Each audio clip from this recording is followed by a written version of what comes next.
Welcome to our guide on long division. Today, we are going to break down the division process and understand the four key components: the dividend, the divisor, the quotient, and the remainder. You are probably used to seeing division written like this, in a horizontal line. We have 20 divided by 4 equals 5. Each of these numbers has a special name depending on its job in the equation. When we do long division, we change the layout to make it easier to solve larger problems. We use this bracket symbol. Some people call it a house or a bus stop.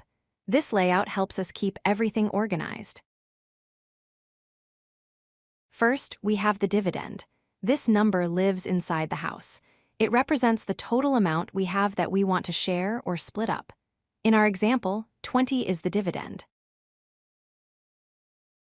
Next is the divisor. It stands outside the house to the left. This number tells us how many groups we are making. Here, the number 4 is our divisor. The answer to a division problem is called the quotient. It sits on top of the roof. Since 4 goes into 20 exactly 5 times, 5 is our quotient. Sometimes, numbers don't divide evenly. The amount left over at the bottom is called the remainder. In this example, 22 divided by 5 is 4, with a remainder of 2.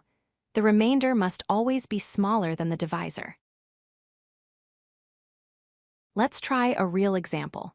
17 divided by 3. We place 17 inside the bracket because it is our dividend. We place 3 outside because it is our divisor. First, we ask, how many 3s fit into 17? We know that 3 times 5 is 15, which is close to 17 without going over. So, we write 5 on top as part of our quotient. Next, we multiply 5 by 3 to get 15 and write it below the 17. Then, we subtract 15 from 17. We get 2. Since 2 is smaller than 3 and there are no more numbers to bring down, 2 is our remainder. Let's recap.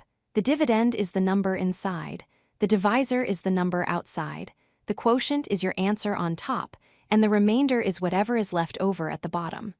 Great job! If you like this video, hit that like button and don't forget to subscribe. Visit codelucky.com for more such useful content.